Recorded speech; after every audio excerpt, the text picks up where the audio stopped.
Hello and welcome back to Let's Play Trudograd with me, BringItDon. I'm gonna talk to this guard. Oh, he's walking around. The policeman stops picking his nose when he sees you watching him. Hastily wipes his finger on his sheepskin coat. You're a sneaky looking sort. No, I'm not. Heard any good rumors lately? They say someone finally dealt with the Capybaras gang, and it's high time.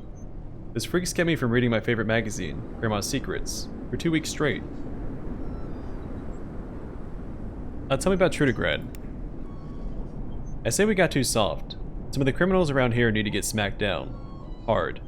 With more of the, you know, what do the kids call it? Ultra-violence. This is especially true for the would-be revolutionaries.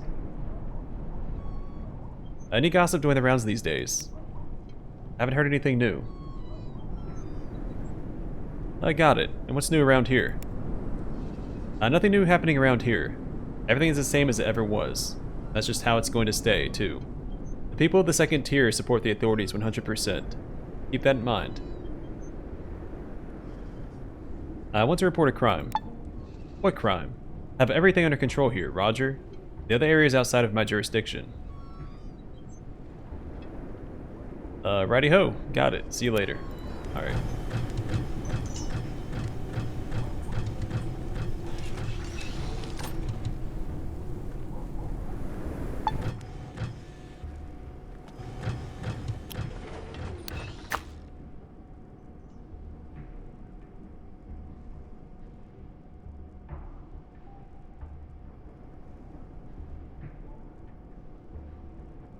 Alright, so it's probably worth buying all of these off of him. Some of these are going to give us skill points, I think.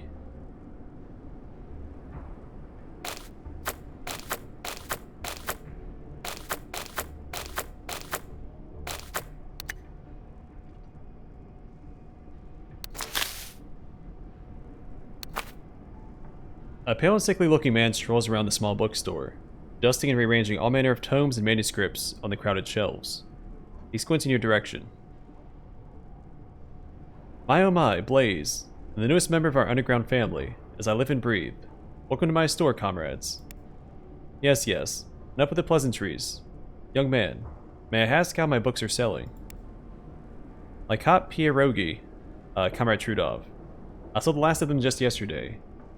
But, turning back to you, that doesn't mean I don't have more books to offer. I'm glad to meet you. So can you give me a discount? Help a comrade out. Forgive me, comrade, but I have a no discounts policy, even for fellow members. I can ask you a few questions. Bookseller falls into a loud, wretched coughing fit. It lasts just long enough to make it obvious this isn't a simple chest cold. You take a few steps away from him, just in case. Oh, okay. I'll gladly answer your questions. So what's your name, friend? Ripkin. Just Ripkin. You look kinda sick. The storekeeper is about to say something, but is interrupted by a coughing fit. When the disturbingly wet and nasty wheezing stops, he drags a hanky across his lips with a shaking hand. You look down at the crumpled piece of cloth before he puts it back in his pocket. The small handkerchief is covered in bloody spots. I have tuberculosis. Yes, yes, I know. It's like every second a Dostoevsky character. I'm sorry to hear that, buddy. That can't be easy. Believe me, I know. Listen, I'd rather not talk about it if that's okay.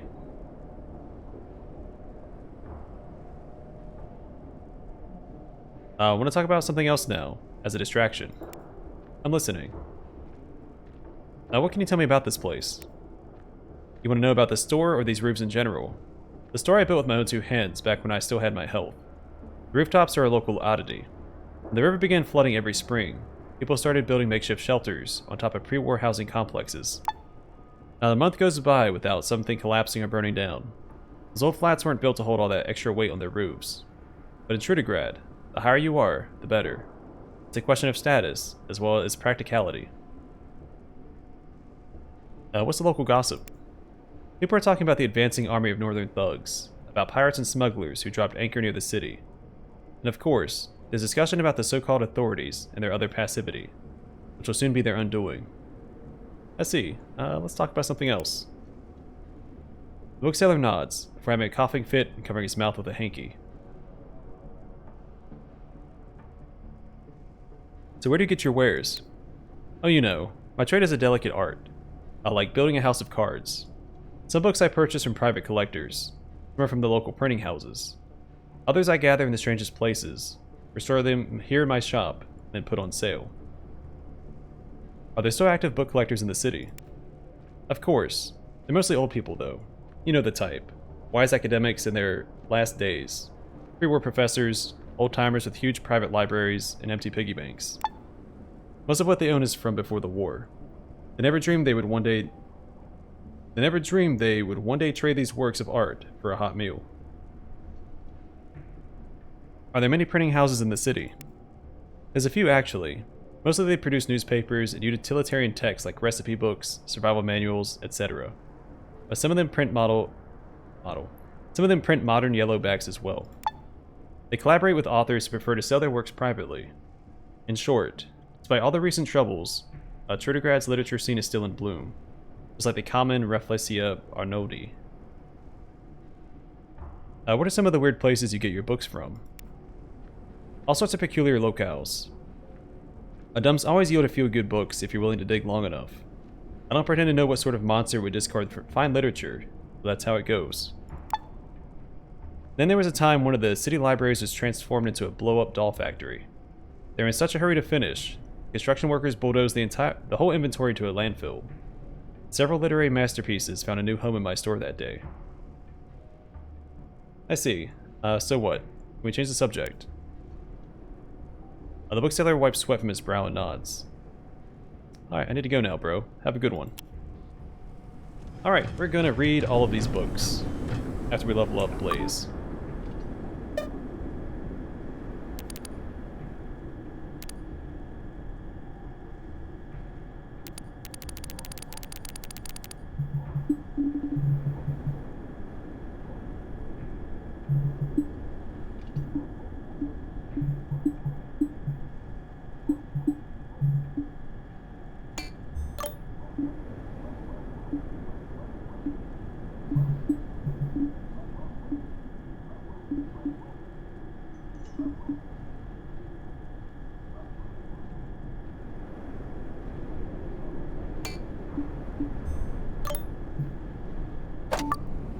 Alright.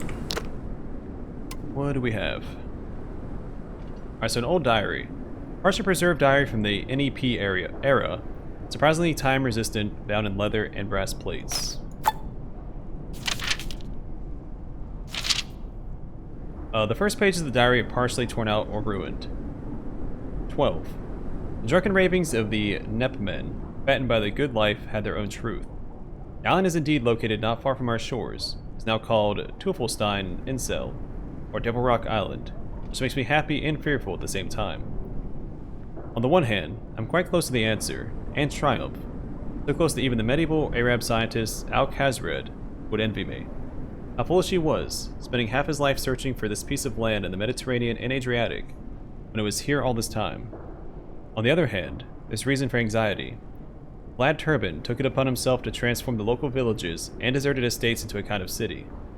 This very moment, his carts full of workers and building materials are returning here from their long journey. When they arrive, Silent Fishes, Razdor, Little Geese, and the other settlements will be filled with a mongrel class of subhumans, whose only reaction to occult research will be suspicion and savage animosity. I already see their incredulity in my mind's eye, anticipate their dull murmuring at the sight of my valise and robe, my talismans and rings. I must quickly find a boat and hire a couple of stout oarsmen. 13. Thousands of curses.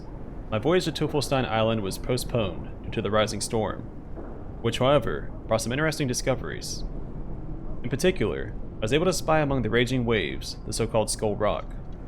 The moment my gaze first fell upon this grotesque outcrop, carved by eons of erosion, if not by the influence of less natural forces, lines from the legendary Narcotic manuscripts leapt to mind. These cuneiform tablets that even in ancient times the inhabitants of the sands that buried Uruk and vanquished Atlantis considered artifacts. And so it was that the greedy Magus, whose name was cursed and buried beneath the icy peaks of Benahit Na, blinded each of his slaves. But in truth, even then he was not the only one able to gaze upon the floating palace of Mother Hydra. Indeed, from the distant waters to the shores of the sacred island, a gigantic stone skull, placed here when the world was still young, gazed down also. 14. Triumph. Oh, what a triumph. The sea is calmed, the fearsome waves now gentle ripples. We sail at midnight. I must not forget the ritual. I must not forget the words that... The next few lines are illegible. Any mistake is comparable to 1,000 painful deaths in the subterranean waters of the Abzu, on whose bony ridges, according to the von Junst, most of the local steppe rests. Ja? Shub Nigaroth. It's been mentioned in the base game. The mother of all who has chosen the earthly firmament for her home. Let your son see the abyss beyond, but not fall into it. Deliver my sober mind from a blinding madness. Ya, Azathoth, sleeping despot of a host of seething galaxies, eternal star-faced sultan of cosmic fear. May the instrument of your peace, hidden in my travel bag, not fail me at the moment of performing the song. So Azathoth is often considered the most powerful deity in Cthulhu mythos, since the entirety of reality is his dream. So there's a bunch of other deities that are constantly playing music around him to keep him asleep. If he wakes up, then reality is going to disappear because it's his dream. Eternal Wanderer, Cruel Pharaoh, Nyarlathotep. I have a hard time saying that. I think he's actually the son of Azathoth. A friend and deceiver of the timid gods of Earth and the other gods, who took upon themselves the yoke of the weakling's protection, I appeal to you. Let the poison of your favorite fungi, which I ingest when I go ashore, which I mine through the split in reality, do not slay my corporeal form. The oars have ceased striking the water. The invisible current alone carries us to the shore. The following pages have been roughly torn away.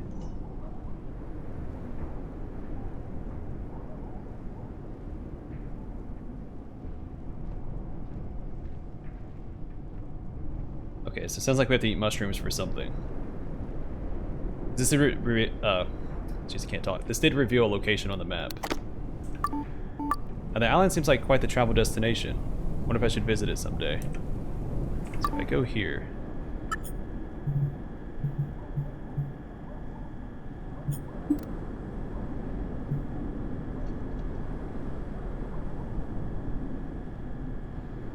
I wonder if I have to...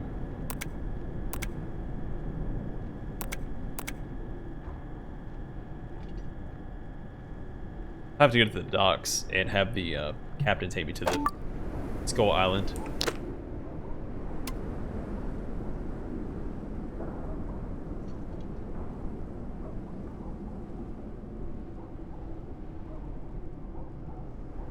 Alright, I guess we'll do the Flames of Revolution number 6. This old magazine can teach you a couple of pistols and SMG secrets. Oh, sure. Flame of the Revolution magazine, issue number 6. Memoirs of Vasily Kalatushkin on the Civil War and Brigade Commander Vlad Turbin, Part 1. These events took place in the early spring of 1919. The snow had already melted, turning roads and fields into greasy mud. Not even a cart could move on the muddy roads, sinking to the axle after moving only a few meters. Only I, Vasily Kalatushkin, my brigade commander, Vlad Ivanovich Turbin, were able to travel freely. Like proud cranes, we soared over the forests and steppes aboard an airplane provided on the personal orders of Comrade Lenin. Not just out of fancy did we fly, but for a very good reason. Our goal was to reconnoiter the positions of the White Guard, where there was a rumor going around concerning the transfer of 5 armored cars given to the counter-revolutionaries by French imperialists. Of course, the brigade commander could have sent a few scouts to accompany me, but it's one thing to see what the enemy is doing with one's own eyes, and quite another to look at the blurry pictures from the division's only camera, which according to our commissar, was once used to photograph King Nebuchadnezzar himself. The flight was without incident. The villages occupied by the Whites greeted our flying machine with flak cannon and machine gun fire. The brigade commander paid it no mind, instead using all his faculties to memorize the details of enemy fortifications, artillery batteries to later add to the battle map. All worked out in our favor at first. As we circled the last village, a cloud of shrapnel hit us in the tail. It was then up to me to save our souls. I remember leveling out our falling bird, preparing for an emergency landing. But what happened then is difficult to recall. Vlad Ivanovich and I woke up on the ground, rather in the ground. So by the time we opened our eyes, the aircraft had already sunk into the mud. No one knows how long we'd been lying unconscious, but the airplane had already stopped fuming from the jagged hole where the shrapnel had hit. Quite a flight, but what came later was even more memorable. As soon as the commander and I came to our senses and started pondering what our location was relative to the front, lo and behold, 4 horsemen appeared in the horizon, galloping in our direction. None of them looked to be of proletarian bent. When they spotted us, they began whipping horses mercilessly, and soon their rifles, sabers, and white guard uniforms were clearly visible, glaring in the midday sun. At once, I reached for my pistol, but my sidearm had been lost during the crash. Comrade Turbin threw me a reproachful glance as he drew his own revolver. The Nagant's trigger is very tight, but if you hold it firmly, it's quite accurate. As the guardsman closed on us, he knocked one right off his horse.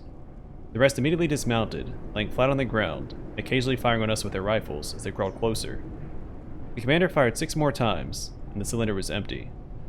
This was some seriously bad news, since the revolver is a capricious weapon, and the Nagant especially.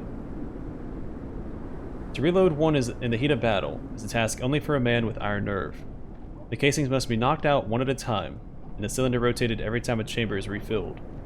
The White Guards, who probably discerned from the sound of the shots that they were facing a Nagant, decided to rush us with their sabers after the 7th shot went off. But our brigade commander always carried a second loaded cylinder in his pocket for such occasions. He knocked the old one out of the revolver, clicked the new into place, and met the attackers at point-blank range, immediately dispatching 2 from his mortal coil, or from this mortal coil. The third counter-revolutionary dodged, even managed to raise his sword for a blow, but a Kalatushkin knuckle sandwich from yours truly took him down mid-swing. We took him prisoner, and a quarter of an hour later, our cavalry arrived. Since then, the brigade received no more airplanes, and I served strictly on firm ground, shoulder to shoulder with my heroic brigade commander, until the last day of the war. Alright, better throwing weapons. 6 pages. Okay. Oh, and it automatically applies to everybody, too. Well, sweet. Alright, Flame of the Revolution magazine, issue number 7, 1/7/1932. Memoirs of Vasily Kalatushkin on the Civil War and Brigade Commander Vlad Turbin, Part 2. The following events happened at the end of spring, 1919. Sunday morning found us on the porch of Brigade HQ, established in a simple peasant hut in the village of Little Geese. Our soldiers are crowding around a miniature, but very detailed model of the village laid out in the yard. Every house reproduced with pebbles and twigs. Furrows in the terrain symbolized trenches, and a few painted white matchsticks were deployed to represent our cannons and machine guns. Vlad Ivanovich was a man who enjoyed teaching with symbols and metaphors, like that one time he explained how to lay an ambush using a turnip. Now he was explaining the village defense plan with its little set of miniatures. There's a lot of information to convey, as according to our reconnaissance, the enemy planned to use 5 French armored cars, among other things, as part of their assault. The commander turned to how we should defend against these vehicles. We had 2 barrels of leftover airplane fuel from our unsuccessful maiden flight, so I came up with an idea to pour the fuel into several dozen bottles, stuff those bottles with rags, and thus create makeshift incendiary grenades. Vlad Turbin mulled over this quietly, then made up his mind. Vasily, you're something of an old hand at destroying combat vehicles. Just look at what you did to our plane. Grab 10 Red Army soldiers with decent hand-eye coordination and get training. I picked the best candidates for the job and led them to Petrov's tavern, where we appointed every empty bottle we could find. Appropriated every empty bottle we could find, filled them with water, and began the exercise. When water bottle chucking was second nature to the lads, we asked some local girls for their old dresses, towels, anything to make rags out of. My future fireball throwers started lighting up gasoline-soaked fabrics in all manner of wind conditions. This went poorly until I glued a matchbox to every bottle to streamline the process. When this was done, I passed out 10 combat-ready cocktails to each of the men and assigned them to strategic positions on the village rooftops. The White Guard launched their attack the next morning. Thankfully, the high ground let me survey the whole field of battle, as if I was watching a war-themed motion picture. It didn't take long to spot the armored cars. One of the machines abruptly halted and began to emit black smoke. Hit by an artillery shell, I figured. And the second one conked out in the same fashion, having run out of either fuel or the fighting spirit.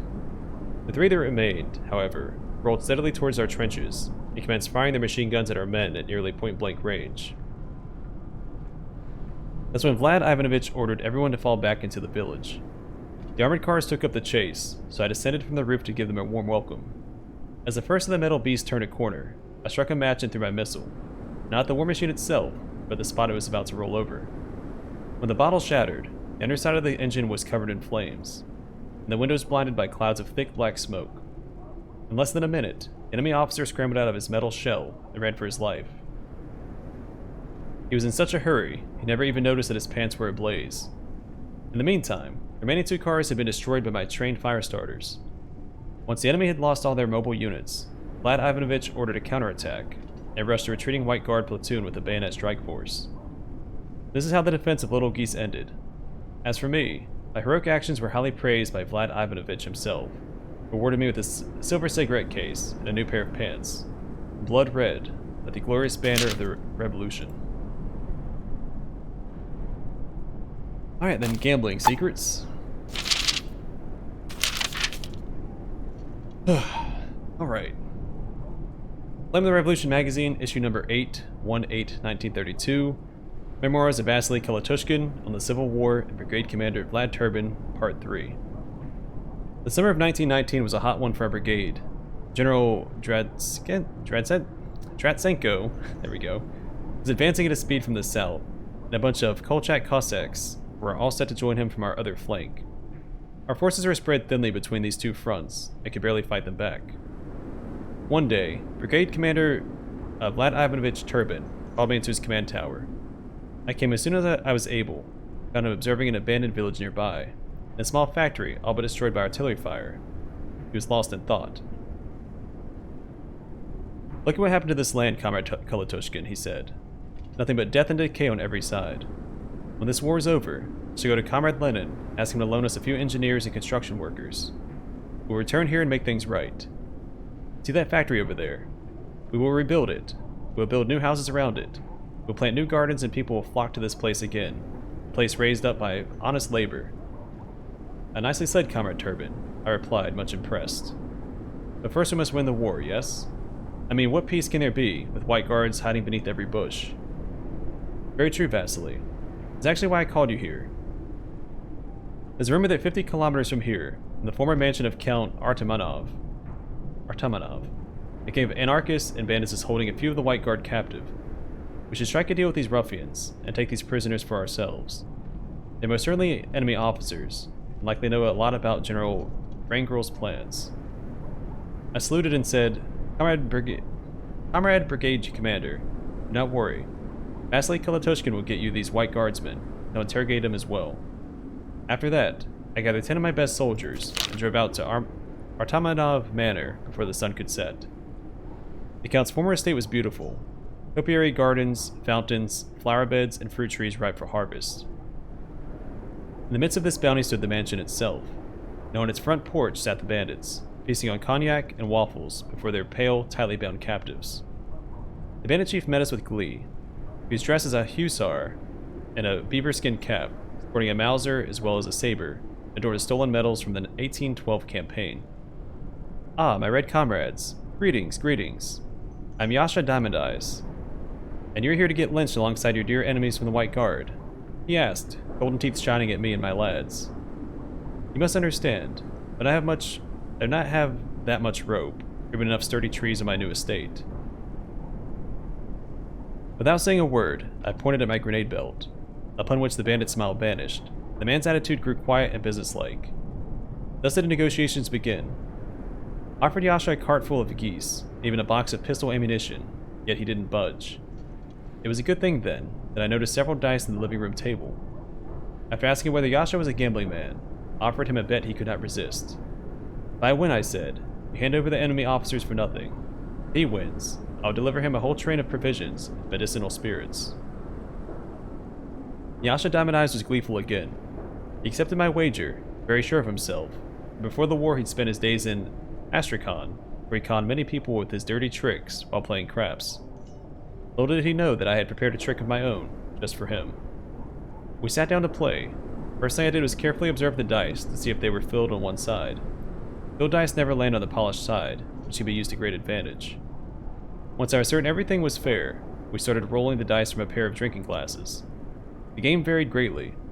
At first I was winning, then luck turned for me to bless my opponent. I quickly ascertained why this was happening. As Yasha periodically raised his arm to wipe sweat from his brow, he was actually producing a second set of dice from his sleeve. These dice were loaded. Their center of mass is not in the middle, and they always come to rest on the number 6. But I wasn't defenseless against such dirty tactics. I gave one of my soldiers a secret signal, and he hollered, "I bet 2 grenades, all my ammo, and my finished knife on Kalatushkin." When everyone turned to shush him, I switched my glass with Yasha's, stealing his loaded dice. After that, Lady Luck stayed by my side until the end. I beat the bandit chief handily, and won not only his white guard captives, but 3 machine guns, a box of grenades, a stuffed bear from the late Count's estate, and my favorite limeware platter. The white officers we interrogated back at HQ. They gave up a lot of very important information. For my role in this operation, I was granted a vacation and a thank you letter from Comrade Lennon himself. Now that was a story to remember.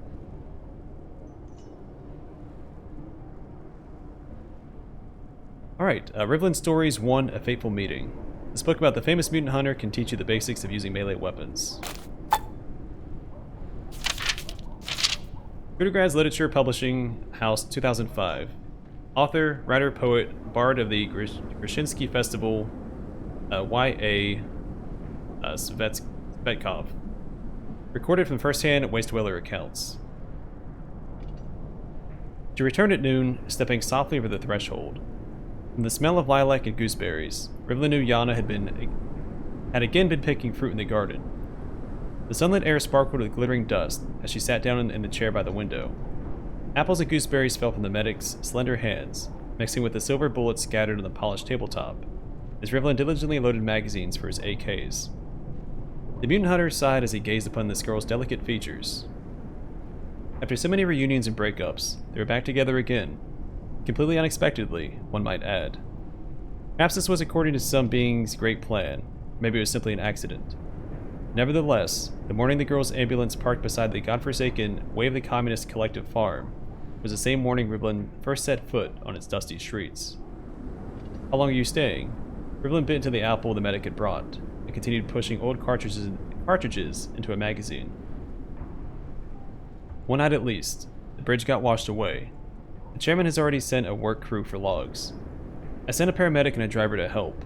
They won't be able to make it back before dark. And you? I see you've already found a contract." "The chairman asked me to stay a little longer, complained about some monster." Rivlin shrugged. "I need to check it out." What kind of creature appeared on the collective farm, no one could really say, despite the hunter's many questions. The gray-headed chairman, Pavel Mitrofanovich, believed the cattle had been dragged into the woods by a blood-starved ghoul. The tech and watchman stammeringly insisted he'd seen a man-eating mermaic the size of a bull. Milkmaid Darya swore the calves had been stolen by Lenin's mummy, which had somehow dragged itself there from Moscow. On only one detail did every witness agree. The mysterious predator came at night. Rivlin and Yana paused. The girl looked from the hunter, still loading his Kalashnikov, and the blades Rivlin had laid out in front of him. "Will it be dangerous?" "Don't worry, Yana. I'll deal with that mutant one way or another. If it is a mutant..." This isn't my first bug hunt. Better make sure those farmers don't steal your ambulance. I'd move all the equipment and medicine into the house if I were you."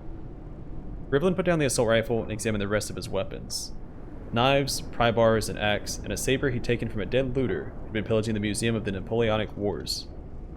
The mutant hunter wondered what melee weapon would best complement the AK that night. An axe? Its blade would break through any defense, but if the mutant was agile, an axe would be too clumsy. A saber? Rivlin suspected that this was the better choice. He knew the curved blade would leave shallow slash wounds, with no chance of snagging in the target's ribs or other catch points. However, if the mutant was covered by a shell or hard scales, such a light weapon would be inadequate. Having weighed all the pros and cons, Rivlin picked a tire iron.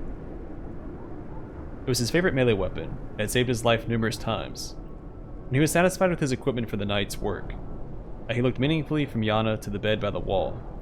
With a broad grin, the medic embraced him. He agreed fully with his plans for the evening. The story continues in our next book, Nightmare on Lennon Street. This book about a folk hero and mutant hunter, Rivlin of Celestia, can introduce you to the secrets of martial arts. 8 pages. They're getting longer. Alright. Trudograd's Literature Publishing House 2005. Author, writer, poet, bard of the Grushinsky Festival, Bombagun champion, Y.A. Svetkov. Hey, we haven't found any other Bombagun guys, have we? I recorded from first-hand Waste Dweller accounts. The red sun was slowly descending behind the thick canopy of communal fruit trees. Life went on as usual. Little Katya, first person Yana met with her ambulance, arrived at the farm, pranced along the street playing make-believe. The milkmaid Darya was busy tilling the ground in her yard. A drunken tractor driver rolled by, weaving down the road, and Pavel Mitrofanovich stopped by the porch to say that by tomorrow morning, the bridge will certainly be repaired, and Comrade Yana can drive off with all the comfort and hard labor can provide. Peering at the setting sun, Rivlin reminded the chairman that the farmers should tie up a lamb at the village council building and hide in their homes until dawn. Then Pavel Mitrofanovich left them. The mutant hunter sighed, went back into the house, and closed the door firmly, plucked a cut glass tumbler and 2 shiny bottles from his backpack, 1 vodka, 1 beer. Before starting a hunt, Rivlin always fortified himself with these 2 potent elixirs. The sun was already half hidden behind the black line of undergrowth. How weird is that? All the local men are returning to their homes for the night. My boys are nowhere in sight, frowned Yana, checking her doctor's bag. Hope they didn't get their hands on any moonshine. The faceted glass froze in Rivlin's hand as a worrying picture began to take shape in his mind. A fallen bridge and a surprise contract to capture a strange mutant nobody had ever seen. It almost sounded as though the farmers just needed an excuse to keep Yana himself in the village till nightfall. But why? The sun was almost set when Rivlin looked cautiously out the window. The inhabitants of the collective farm were all out there, standing on Lennon Street. Every single one of them. They stood in the shadows of the houses and under the trees. They were everywhere the rays of the fading sun did not fall. Behind Rivlin's shoulder, Yana let out a small gasp. What had been a humble villagers during the day, what had been the chairman, Mitek, Darya, even little Katya, were now tall, swaying silhouettes, entirely without facial features. The sun disappeared, and the silhouettes, which had been held back by its fleeting light, emerged from the shadows to line the street. They walked toward the house. They moved wrong. Some scuttled along sideways, some even walked backwards. They walked without moving their feet, like plastic figurines shifting by an invisible hand. Silently, slowly. And worst of all, the house's electric light frightened them not at all. The ghouls had no weapons. When the foremost of them touched the gate, it fell on the grass as if its hinges had turned into wet sand. Time stopped, and the monstrous crowd began to run. Rivlin pushed Yana into a corner, grabbed his assault rifle from the table. At the same moment, the door crashed off its hinges, and the windows burst, showering the hunter with shards of glass. Rivlin answered with his gun. A deafening roar filled the house, and bullets pounded the silhouettes trying to rush the room. Heavily, as if they were thudding against a tree, supersonic silver slugs slammed into the figures, causing them to first stop in place, then fall without a sound. And the AK began mowing down the creatures clamoring at the windows. Then it clicked dryly. The empty mag fell to the floor. The mutant hunter fumblingly reloaded his weapon, just as the creature's hands reached for the barrel. A few more short bursts tore through the unnaturally quiet night, but the overheated gun finally jammed. A violent, heart-pounding melee was now inevitable. Rivlin cast about the room, and silently swore he would not allow any of the creatures to touch Yana, as long as he drew breath. A few moments later, his fists, encased in brass knuckles, pummeled the heads of the approaching monsters. A blow to the temple was a quick and efficient way to incapacitate the supernatural opponents. For his next attack, however, Rivlin punched one of his foes in the throat, crushing it to the spine. One of the shadow people then grazed Rivlin's shoulder, causing him to involuntarily cry out. His arm felt as if it had been whipped with a lead rod. Dodging with difficulty, the hunter looked around for Yana. The paramedic was rummaging frantically through her gear. Rivlin shrugged, puzzled, returned to containing the monsters. It became a storm of punches and kicks, following only a few simple rules as he smashed into the bloodthirsty mob. Blows only to the head or temple, or if that doesn't work, the cheekbone, with brass knuckles. He knew such attacks could easily down any person. Too bad he wasn't fighting people. After bungling a dodge and suffering another painful blow, Rivlin didn't even notice himself falling. From the floor, he looked up at Yana, praying she was safe. Alas, several of the fiends were lunging at her, as she did nothing to avoid them, instead trying to plug something into a wall socket. But that next instant, the room was bathed in the blinding blue light. And the previously silent creatures screamed like every engine in a firehouse blowing its siren at once. With a wild howl, the remnants stumbled over each other, blindly scrambling to find an exit, while their pale skin charred to ash before Rivlin's eyes drifted in layers to the floor. Standing in the corner, Yana triumphantly held up a portable quartz lamp, the kind doctors use to decontaminate a surgery. The blue bulb continued to flicker brightly, flooding the room with ultraviolet light. Still grimacing, Rivlin got to his feet, and emptied the chamber of his treacherously jammed AK, and then, disgust and vengeance competing for control of his face. Put a bullet in the head of each of the crazed monsters, all too tortured by the light to fight or even flee. When only the bruised hunter and Yana were left, the last corpse had stopped twitching. Medic pressed herself against the wall, lamp still raised in a trembling hand. Rivlin leaned next to her, and finally lowered his Kalashnikov. Hey, Rivlin, you got any more of those elixirs? I could really use 1, or 5. Then let's siphon some gas from my ambulance and burn this place to hell. Mutant Hunter grinned grimly. He agreed fully with her plans for the evening. The story continues in the 3rd book, The Dream Quest of Unknown Krasno. Whew, a lot of reading. Alright, Thug Life number 19. A modern magazine from the distant USSR, which can teach you some subtleties of first aid. Thug Life issue number 19. USSR 15/02/2004. So you caught a bullet. Whatever will you do? Crap like this happens in every thug's life. You meet a caravan in the wastes, offer to unload the merchant's cargo for him, but instead of agreeing to your terms, the son of a gun and his crew decide to riddle you with holes from weapons of varying sizes and calibers. And so, instead of peacefully shoving the goods into your backpack, while calculating how many shekels you're going to make, you start catching bullet after bullet, your health deteriorating as the assault goes on. Sound familiar? Well, check out the useful tips we've got lined up for you.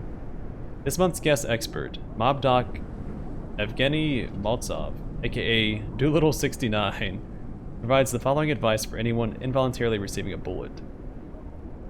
1. Pick your weapons back up and shoot the jerks who did this. The simple tactic will prevent the need to treat additional gunshot wounds, and will save you some meds, which are pretty scarce in the wastes. 2. Loudly inform your accomplices that you've been shot, that they urgently need to perform first aid on your sorry butt. If they don't hasten to do so, scream louder. 3. Experience shows that allies might pass you a package of cRPG to munch on. Don't be fooled. This is a temporary measure at best. Good thing is, cRPG is hella cheap. Bad thing is, it's hella lame. It will make you weak and slow for a time. It's much more effective to wave your weapon around and explain to your battle brothers that it's in their interest to give you an army stimulant like FEN, which has a much more therapeutic effect, and, moreover, leads to some sweet, tingling feelings and prophetic visions. Don't forget to demand a first aid kit from your colleagues at the end of combat. These things are pretty rare, but can easily be exchanged for up to 10 bottles of moonshine in the nearest village. Why moonshine? Because no meds in the world will cure your mental wounds after the crap you suffered. We wish you luck in these difficult times, dear thug. Keep on thugging, and don't forget our next edition of Thug Life features a long-awaited article by Smurden A.R., a professor of mathematics, correlation between bullying your target via combat taunts and your weapon's potential damage to said target. Alright, Thug Life number 21. It's a relatively recently published magazine from the exotic city of USSR. They teach something new about automatic firearms. So Thug Life issue number 21, USSR 16/04/2004, Top 5 Automatic Weapons for Attacking Caravans. Ever since the private home addresses of our editorial staff have become public knowledge, thanks for that, by the way, Katya. Hope you rot. We received many letters from you, our avid readers. Some of them asked us to write an article about the pros and cons of popular automatic weapons. Such interest from the thug community is not merely whimsy. Caravans are much better protected nowadays than ever before, and the question of what piece to bring to a heist is very important. That's why our full-time research personnel, Matvey Pike and Vasily Losharik, ventured out into the waste with a bunch of different weapons and gang members, and committed numerous armed robberies on the most popular trade routes. All this to once and for all decide which guns will be included in Thug Life's top 5 automatic weapons. 5th place of our soon-to-be legendary list is occupied by the rusty AK-47. This piece compensates for its unsightly appearance with cheapness and good killing power, which make it the best friend of novice caravan raiders. Another not obvious, but still major pro are the frequent misfires. Arm your game with rusty AKs, stick them on those fat merchants, enjoy the view from a safe distance. With each misfire, the number of your accomplices will steadily decrease as you share the loot simultaneously increases. As your share of the loot, yeah. 4th place in our hearts belongs to the AKMS, also known as the upgraded Kalashnikov assault rifle. Ease of use allows even the most butterfingered highwaymen to handle this gun effectively, but its main advantage are the short bursts, which only use 3 rounds. The laws of the market say that the less ammunition you spend, the lower your costs, the greater your profits after all. 3rd place is held by the AKS-74U. Don't think it sucks just because it's a lightweight and small. Baby size doesn't matter, especially if you're a dexterous thug who can mow down a target with 2 quick bursts before they can even get a finger on their trigger. This makes the AKS-74U the best choice for professionals and lone gunmen. Cheap ammunition only adds to its deadly cheek. Yeah, chic, not chick. Chic. I know what I'm saying. It's worth noting that Vasily Loshari considered the AKS-74U the best weapon in the wastes, and demanded we put it in the number 1 spot. But since our other expert, Matvey Pike, is the senior of the two, and stand vastly during the dispute, we chose to leave this assault rifle where it is. We granted the 2nd place to the monster of the wastes, the amazing, the unique, the RPK, aka Kalashnikov machine gun, the modded version. Its upgraded Kalashnikov ditches the bipod and top handle in exchange for a more comfortable grip, keeping your skin soft and hands flexible while cutting down hordes of caravan guards. The main disadvantage of this machine gun, according to our editors, is the scarcity of its 7.62x74 cartridges, the excessive power of the shot. That's why the Kalashnikov only makes it to 2nd place.